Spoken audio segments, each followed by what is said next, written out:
friends, welcome back to my channel. Today I'm gonna share with you how to make steamed prawns gravy. ভাপা চিংড়ি যাকে বলে সেটা কি করে বানাতে হয় সেটা আমি বানিয়ে দেখাবো আপনাদেরকে।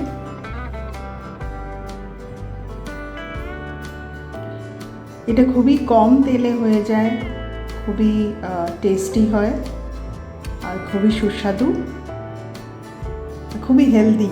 কেননা এখানে প্রায় 3 চামচ মাস্টার্ড অয়েল, আর মাস্টার্ড অয়েল খাওয়ার খুবই ভালো। এই জন্য লাগবে আমার সর্ষে, পোস্ত,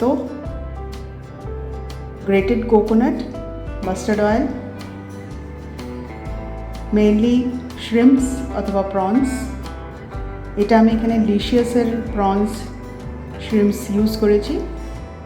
এটা ডিভেন করেই পাঠায় ওপর দিকটা, কিন্তু নিচ দিকটাও দেখবেন একটা কালো ব্ল্যাক থ্রেড থাকে, ওটাকেও রিমুভ করে নিতে হবে। তো এগুলো এরম করেই এসেছিলো, তো আমি নিচের যে কালো থ্রেডটা আছে ওটা বার করে নিয়েছি, ভালো করে ধুয়ে পরিষ্কার করে নিয়ে। আর এখান থেকে আমি 9টা পিস ইউজ করেছি।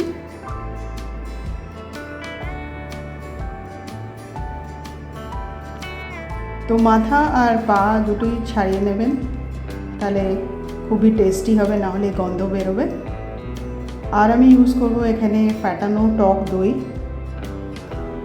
এখানে আমি একটা কড়া নিয়ে নিয়েছি ননস্টিক, সেটার ইয়ে আছে।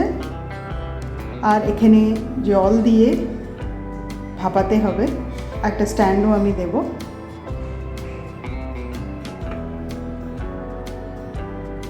টিফিন বক্সে করে আমি ভাপাতে বসাবো।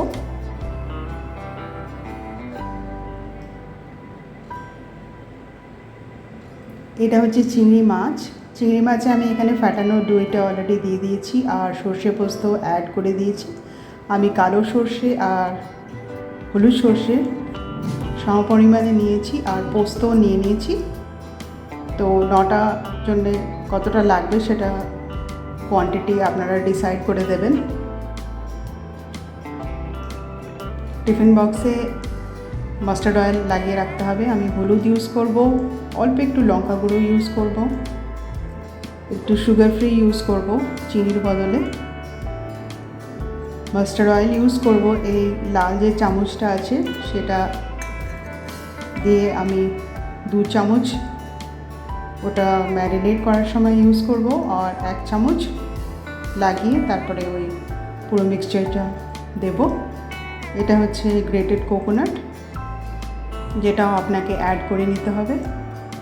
ভালো করে মেখে আমি এটাকে প্রায় আধ ঘন্টা রেখে দেব, সব কিছু ভেতরে ভালো করে ঢুকে যাবে। এখানে নুন আর সুগার ফ্রি দুটোই আমি দিয়ে দিয়েছি, আর ভালো করে মিক্স করে তারপরে আমি চিংড়ি মাছের যেখানে আমি বিটেন কার্ড দিয়ে দিয়েছি ওটাতে অ্যাড করে দেব। এবার আমি গ্রেটেড নারকেলটাও দিয়ে দিলাম, আর ভালো করে মিক্স করে নেব শ্রিম্পসগুলোর সাথে, চিংড়ি মাছের সাথে। খুব সুন্দরভাবে মিক্স করব যাতে কার্ড, সর্ষে পোস্ত, কোকোনাট খুব ভালোভাবে মিক্স হয়ে যায়। আর এখানে আমি 2 চামচ, ওই লাল চামচের 2 চামচ মাস্টার্ড অয়েল দিয়ে দিয়েছি, আর এখানে কাঁচা লঙ্কাগুলো স্লিট করে রেখেছি। এই 1 চামচ তেল দিয়ে আমি ভালো করে এই টিফিন বক্সটা তেল এটাতে নিচে লাগিয়ে নেব মিক্সচারটা দেওয়ার আগে। এখানে আমি জল ফুটতে দিয়ে দিয়েছিলাম চিংড়িটা ভাপে বসানোর আগে। আর এই মিক্সচারটা আমি রেখে দিয়েছিলাম আধ ঘন্টা ধরে। এটা আমি এবার টিফিন বক্সে ট্রান্সফার করে দিয়েছি, আর স্লিট কাঁচা লঙ্কাগুলো সাজিয়ে দেবো, দিয়ে আমি ভাপাতে দিয়ে দেবো। ভাপানোর টাইম 30 মিনিট ভাপিয়েছি আমি। ভাপানোর পরে ফ্লেমটা অফ করে দিয়ে যতক্ষণ জলটা ফুটবে ততক্ষণ ওটা রেখে দিতে হবে। কাঁচা লঙ্কাগুলো আমি সাজিয়ে দিয়েছি, স্লিট কাঁচা লঙ্কা। এবার ভালো করে ঢেকে দেব, ঢেকে দিয়ে ফুটন্ত গরম জলে আমি ভাপে বসিয়ে দেব। আমি ভাপে এটাকে রেখেছি আধ ঘন্টা পর আমি ফ্লেমটা অফ করে যতক্ষণ ফুটন্ত জলটা থাকবে এটা আপনা আপ হতে থাকবে।